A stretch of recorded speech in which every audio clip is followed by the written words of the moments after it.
I think I know exactly what quest. I don't know what I'm going to do this time around. I actually liked the way we handled it the last time, and I think we're going to do that again because I want to see if it's A, slightly different, but B, I also just really, really, really liked the way it went down.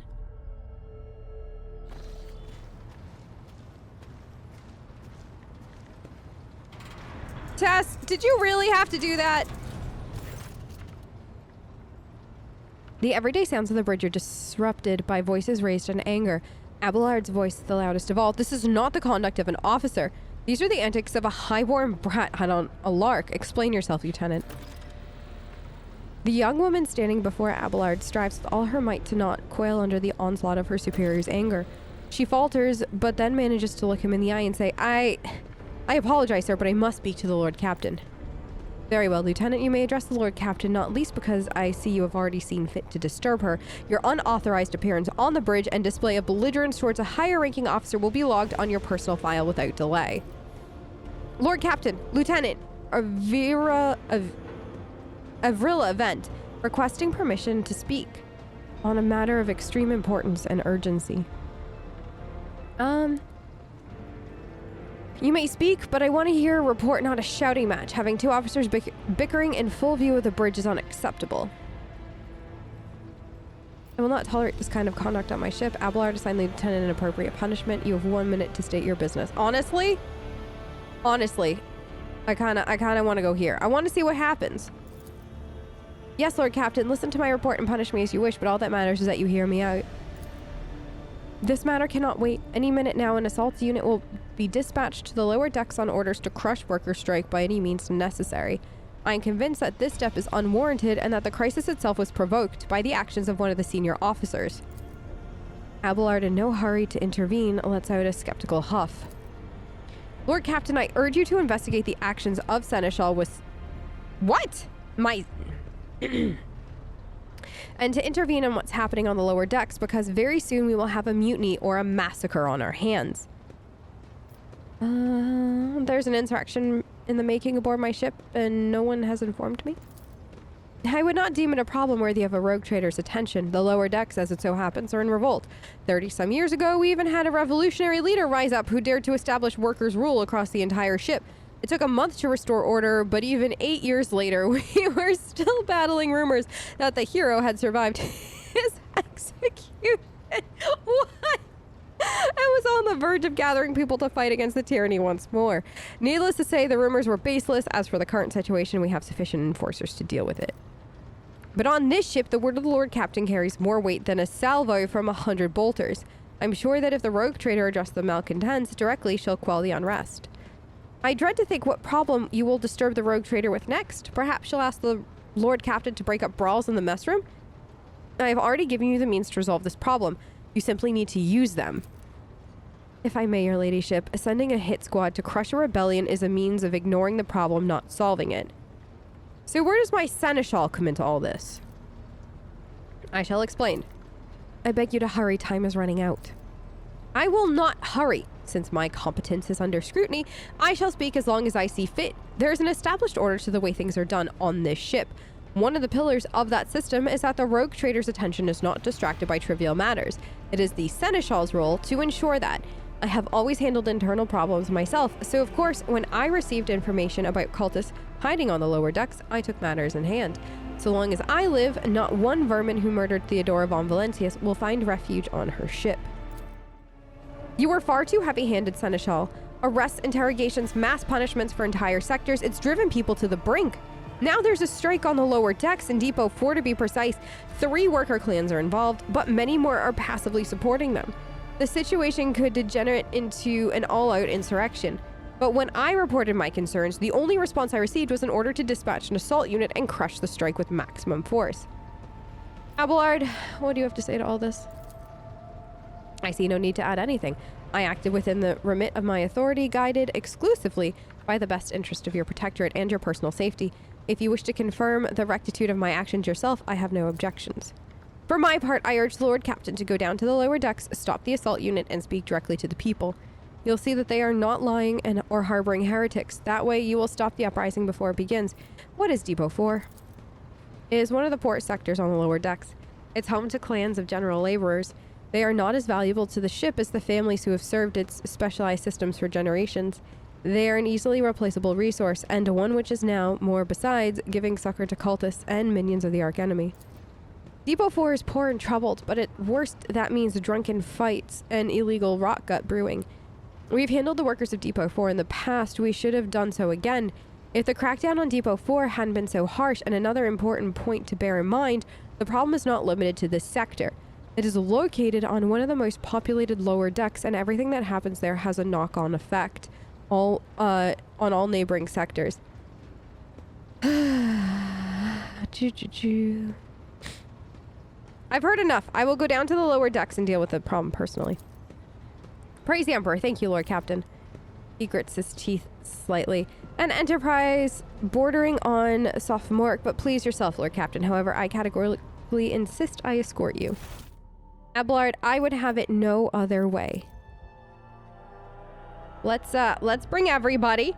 Let's go on a little tour of Depot 4. Let's see how they're doing down there in the poorest sector of my ship. 'Cause, you know, why not? Ooh. Okay. I do like it, though, that you can basically just trust Abelard. It's about time. Greetings, Your Grace. And, like, just let him handle this. Take that, scum! Oh, good. Look who it is. It's all his fault. Okay. Abelard reflexively wipes the sweat from his brow in a startlingly human gesture, and a telling one, a rare moment where he allows his age and wariness to show through his armor like veneer of a self-assurance. The lower decks are a source of endless problems. Sometimes I dearly regret that we cannot replace the locals with servitors. The people dared to did you hear they were shouting your name? Of course they were. The organization of the daily routine life of the ship rests upon my shoulders. The mountain of challenges and problems from which I endeavor to insulate you, Lord Captain. The situation on the lower deck has been a cause for concern. I have intervened personally on more than one occasion. That must be why they remember me. They do not know your face. To them, you are akin to a creature of legend, one who has stood on the steps of the Golden Throne, no less. Whereas I am the man whose name is attached to every order docking rations or lowering a bay's heating. So they dared to disrespect a senior officer? They would not have had the chance to express such disrespect if we were not here, and if the situation had been dealt with by the relevant officers. It's a junior officer's worst failing to pass problems up the chain of command. I've never been able to abide it. I shall say it again. It was a mistake to come here on Lieutenant Vent's whim, Lord Captain. I must admit that the lieutenant is by no means the worst material for an officer. But in the name of Tara, the girl is the same age as my eldest great-granddaughter. And she has the gall to tell me how to manage the lower decks and hunt down cultists. It'll be another 20 years at least before she can be trusted to act without oversight. Okay. Something resembling a nest made out of thermal insulation. This must be where the shift workers sleep between shifts. Okay, let's go see what we can do. Wait, what happens if I touch it? I'll lay claim to the stars. Nothing. Okay. I'm like over here like, what if I touch stuff that isn't yours to touch? I mean, technically it's her ship? So like, isn't it technically all Tess's to touch? I think that is there a secret thing down here? Interesting. Okay. Cool. Because there are so many, like, valves to touch. Box. Okay.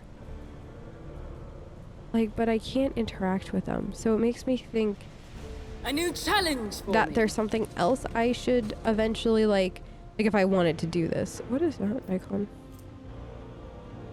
Oh. Okay, cool. Frenzy. Like, if I wanted to, I could probably figure it out. Because you can't, like, touch it on these doors. So, yeah, I do wonder if they, like, open up a door or something. Let's quick save. We haven't saved in a while. That's probably awful of me. Greetings, Your Grace.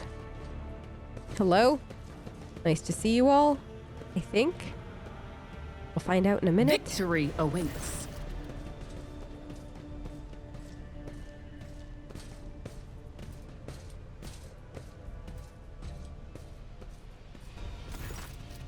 The sounds of a heated discussion reverberate through the ship's bays. Lieutenant Vent of the ship's enforcers is barring the path of a heavily built assault unit officer, and judging by their expressions and tones, the standoff has dragged on for some time already and has now reached a boiling point. I have my orders to put an end to the unrest and purge this sector. You could take your orders and shove them. This is my deck, my sector. There are only 3 people who can waltz in here without my express permission. First officer, rogue trader, and the Emperor himself. So not all my lessons have fallen on deaf ears, Abelard mutters in a crabby approval. He does not clarify whether he meant Lieutenant Vent, the officer looming over her, or both. My guess is both. Your ladyship. Noticing you, the 2 junior officers snap to attention and salute, their subordinates following suit a moment later.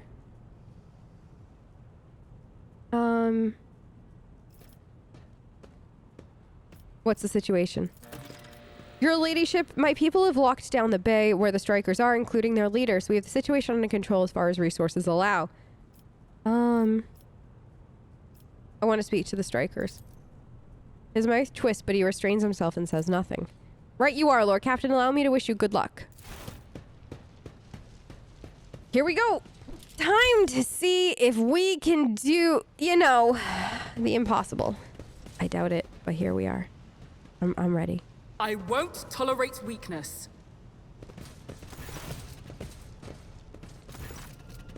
A dozen pair of eyes stare apprehensively at you. The people before you are typical inhabitants of the lower decks. You take in their simple clothing, crude weapons, and faces that display varying levels of mutation, from the barely discernible to the strange to the outright grotesque.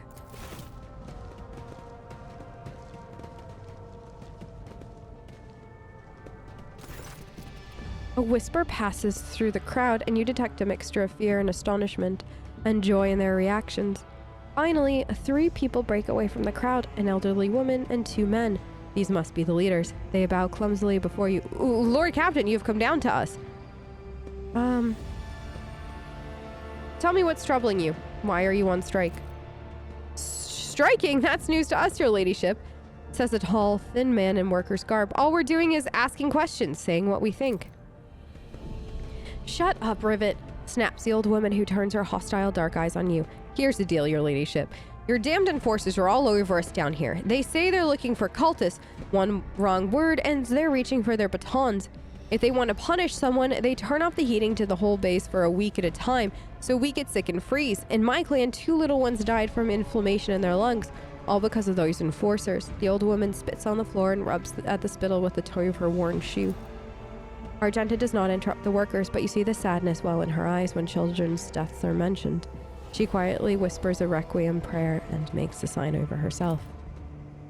It's all true. Vent is the only enforcer officer who's stood up for us. It's clear as day who had a mother from the lower decks and who grew up amidships and has no fellow feelings towards us. The grim man with a scarred face throws up his arms. Your ladyship, we're no villains here. We're honest workers, your servants. We've plotted no disorder. We went on strike openly, and now we've got guns pointed at us. All we're doing is asking to be allowed to work in peace without being harassed. The prosecution started apropos of nothing, you say? I was told that one of you were found in possession of a cultist amulet, and that there were heretics hiding here. A cultist amulet? What's that? The googag they found on the dead drunkard?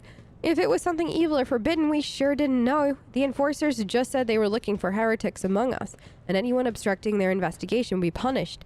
How could there be heretics here? We know of our own people. There have been no new faces around here. Definitely not, and if there were, we'd be the first to report them. As for this amulet or whatever it is, they took it off a dead body. There are no cultists still breathing in our sector, that's for sure. But when that fight broke out, some enterprising folks looted the bodies, the boots they came back with. Nobody's ever treated these decks and boots so fine. Or tread these decks and boots so fine, I can tell you that. Seems to me these cultists have better commanders than us. Oh yeah, those boots were really fine. There were no harm in taking them, right? As for the amulet, it must have been pocketed by someone who didn't know any better. We don't need any amulets around here. We all worship the Emperor. When we're working, we bow down before the machine spirits of the large and small transformers and the servo motor, same way my grandfather was taught 100 years ago by a tech priest who came calling. Believe us, your ladyship, we are people of faith.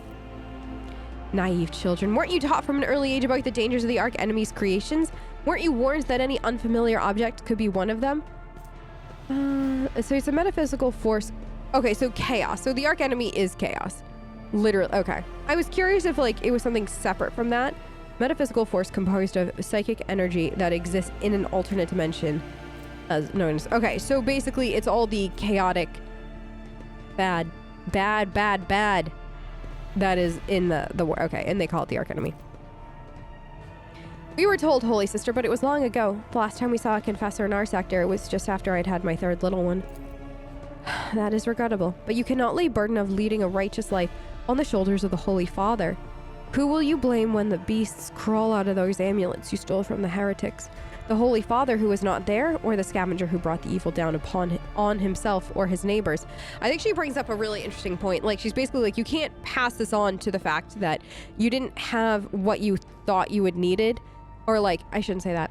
She's saying that, like, you can't blame the fact that you haven't had a Holy Father here to remind you of these things.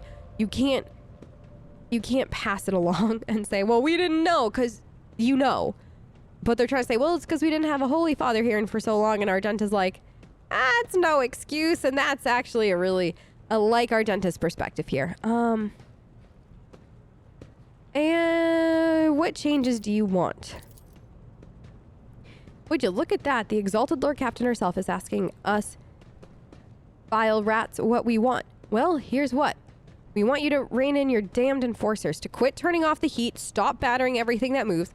No, that's not it. We want enforcers gone from here, and we want to be armed. Give us arms and we'll govern ourselves. We'll defend ourselves if these cultists do show their faces. I've been leader of my clan for 20 years. Getting rid of these club-wielding thugs can only improve things around here. Once again, I bring up Argenta's thing. You picked up a trinket that belonged to somebody that is potentially in league with the cultists. There is potentially something awful that could crawl out of that amulet, and you think you all, who have no training, stand a chance with your weapons if I give you some.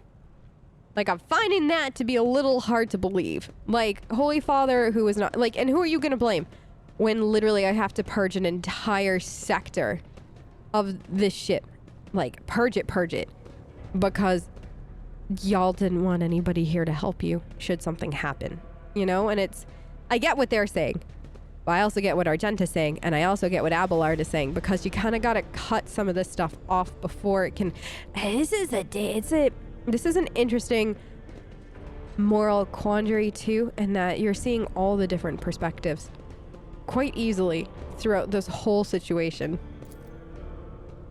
You've gone too far, old man. They'll never let the maggots on the lower decks live without the enforcers breathing down their necks. They probably even insist on enforcers on the upper decks too. As for weapons, what do we need them for? Before the first day's out, we'll have someone shooting their neighbors out of stupidity or drunkenness. We don't need that. If the enforcers stop hassling us, that'll be enough. In return, we'll find the scavengers who robbed the cultist bodies. We'll talk to them, one lower deck to another, and if there are any more of those damned amulets about, we'll hand them over to the enforcers ourselves. You speak for yourself and your clan. I'll speak for me and mine. I don't want empty gestures. I want real change. They'll promise us the world now, but as soon as the Anointed One turns her back, these brutes will be on us even harder than before, all because we dared to speak out. The tall worker's eyes dart between the two arguing leaders. Every few seconds, he opens his mouth as if planning to agree, but each time he falls silent, simply making a few vague noises of approval. So this has an 85% chance. Abelard, thoughts? The story about going scavenging for boots and accidentally picking up a heretical amulet does not convince me. These people were moments away from rebelling and possibly becoming minions of the Arch Enemy. We must not give them what they want. Even if they did acquire something innocently, purely out of their own stupidity, that does not mean they are not tainted with corruption. What begins as petty thievery can turn into a far graver problem. I've seen it before. His face darkens momentarily. In my second war, there was a sergeant from the Imperium Guard Regiment that was stationed nearby. The sergeant took an ordinary pocket knife from the body of a heretic. His whole unit lost their lives for it. When they finally managed to break into the barracks, they found not a single survivor, only the pocket knife. which had grown through all the rows of beds like metal choking vines. So when it comes to scavengers, malcontents, strikers, or whatever they'll turn into next, my verdict is simple: give them no quarter. Spreading the archenemy on the ship is the first step towards embracing chaos. Putting weapons into untrained hands would be even worse. What's more, the enforcers are needed to maintain oversight and order. Withdraw those demands and we'll consider the rest.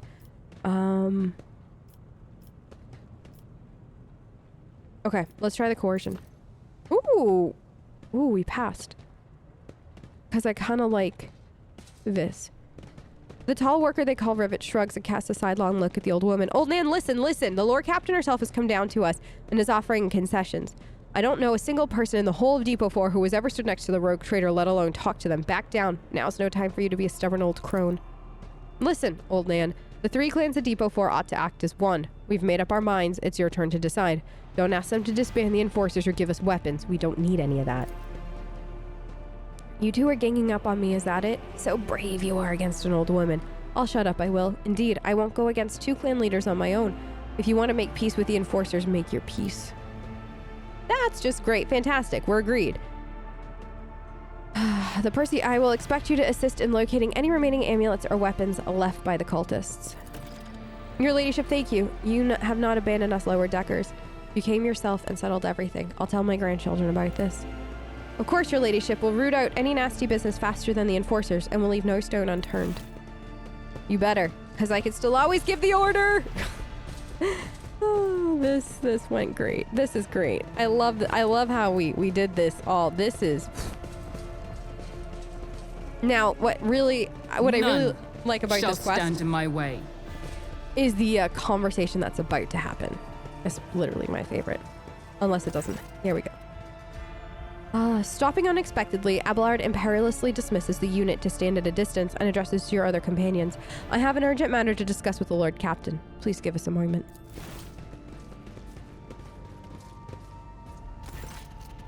Well, are you pleased with your investigation, Lord Captain?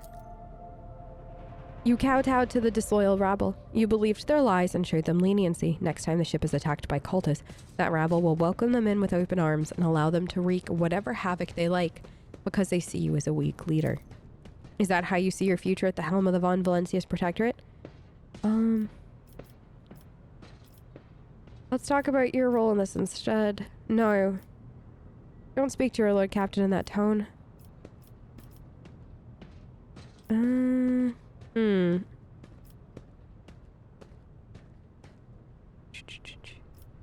Let's try it. I'm obliged to speak thus. Who else can point out the errors and offer you counsel? I love that. I love that he's like, I'm literally the only person on this ship that has the right to talk to you like this currently. And I love that for us. Why are you so angry? I solved the problem. But why did you have to be the one to do it? Did you consider what it might cost you? I would have handled the situation myself had you not decided to intervene. Remember, Lord Captain Theodora, do you think she ever set one slippered foot on the lower decks? No, she did not.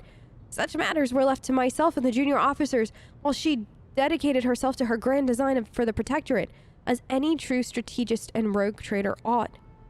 Maybe if Theodora had spent more time on trifling matters, she wouldn't have wound up dead. There is a new Lord Captain aboard the ship now, and I'll not repeat her mistakes. I would be only too willing to trust my seneschal and not fill my head, but the situation... No, I don't think it's that. No, let's go with 1. He looks at you stunned and exhales loudly, and then he nods. I commend your decisiveness, but I am uncomfortable with introducing new protocols in the midst of a crisis. And I lost my temper, Lord Captain, and I believe I ought to explain myself. He speaks slowly, the words not coming easily to him. The prosperity of the Von Valencius Protectorate is not just an empty phrase to me. I left the Imperial Navy for a chance to see it flourish. It was the most monumentous decision of my life. I did it because I saw in Lord Captain Theodora's deeds the sign of a true greatness. Rogue traders do not simply forge new routes and capture worlds, they create order out of anarchy. That creative impulse was entirely lacking during my time in the military. So I left behind everything I had known, everything my family had known. I come from a long line of officers. I embarked upon this incredibly reckless venture. Lord Captain Theodora entrusted me with all the concerns she had no time for. She would go off on her flagship for long periods to distant frontiers, on scouting voyages, and the advancement of the entire protectorate rested on my shoulders. And then suddenly, everything that had been built over years and years began to quake, rattling like a flimsy hanger on a seismically active world. One of the officers betrayed us all. The rogue trader was killed, and who knows what is happening on the planets. I tell you this honestly, without fear of appearing weak. All this has come as a grievous blow to me. I'm not panicking or grieving because I cannot allow myself to panic or grieve. I'm duty-bound to aid the new rogue trader, to aid you, to find your footing as quickly as possible. And to do that, I must insulate you from problems that in the past have been dealt with by tried and tested procedures set out in the ship's regulations. Procedures that were established long ago and have functioned smoothly for decades cannot suddenly be deemed excess to requirements. Like, this is such an important storyline, I think, for you and Abelard, because literally your ship does not run without him. You cannot do everything that he does and be the rogue trader. Nothing will happen. Like, nothing will continue on. Like, literally your ship will be at a standstill without this man. And the fact, though, that he commended our decisiveness, and like, he's honest. He's more than anything, he is uncomfortable with new protocols amidst a crisis, and we are still in a crisis. We don't have a tech priest. We can't go through the warp currently right now. We don't have the bodies we need to keep the ship going into new areas, kind of thing. So like, we're stuck here. We are in a crisis right now.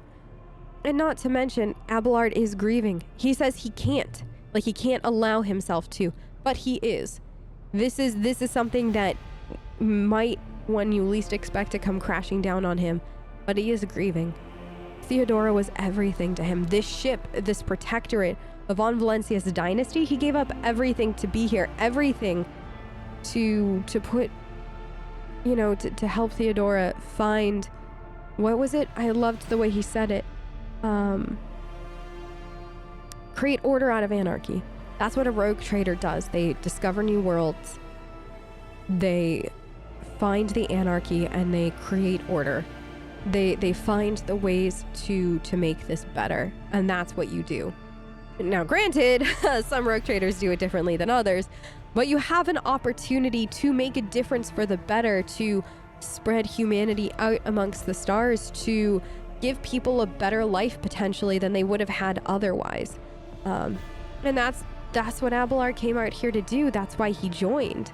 And it's all been taken away. And you are an unknown entity for a man who strives day in and day out to live by a very regimented bit of order and everything like that. It's all one afternoon, it all went away. That's kind of crazy to think about. So Theodora trusted in the established procedures, and she died. I won't make the same mistake. If you want to keep building the future of the Von Valencia's protectorate with me, stop living in the past. I understand, but you need to learn how to respect me as your Lord Captain and Rogue Trader. Accept it and start living in a new world. A world where Theodora is gone and where you and I have new decisions to make. The prosperity of the Von Valencia's protectorate is just as important to me. You're the only person who has a comprehensive knowledge of how things run on the ship. I think in the future I'll follow your recommendations. I value what Theodora created, and I trust that the situation is in, since the established procedures working. No, my favorite response is this one, right? And what I like most about this storyline is you and Abelard finding common ground. Potentially, you could instead basically bash him over the head with the, this is my ship now, you will follow my orders, or you can kind of, like, bow down to him and what he wants in after a fashion. And I do think that following his recommendations, or no need to change them, stuff like that kind of doesn't feel rogue tradery. That feels like you're like, you know what, I don't know if I'm cut out to be rogue trader, let's just ride this for now. I understand, but you need to learn how to respect me as your Lord Captain. Accept it and start living in a new world, a world where Theodora is gone and where you and I have new decisions to make. Like, this is us. We have to learn to move forward together. And I think that that's been one of the problems, one of the bits of discontent on the ship currently, is that Tessera and Abelard haven't learned how to make decisions together. They haven't learned each other yet. And they're, you know, that's something that takes time. You need these situations so the two of them can learn to live in harmony, learn to rule this ship in harmony. And it's quite fascinating to see this relationship start to evolve. He solemnly inclines his head. Yes, Lord Captain. After a moment of silence, he adds, looking at you with interest, your resolve is admirable and demonstrates strong leadership. I'll remember this moment should my old habits ever begin to creep back up. I like that. Like, he admires how strong Tess is and the leadership she has. And I don't think that this is a bad outcome. And now please let us leave the lower decks. If the rogue trader desires to stretch her legs, there are far more suitable places. I like the way that ended, personally. I am pleased. Okay. Can I not move? Okay, I had nobody selected. That is why. And now we got another level up. Wow, we're leveling so fast. Do we think? Question for the class. Do we actually think I'll be able to talk to that one ship without getting interrupted?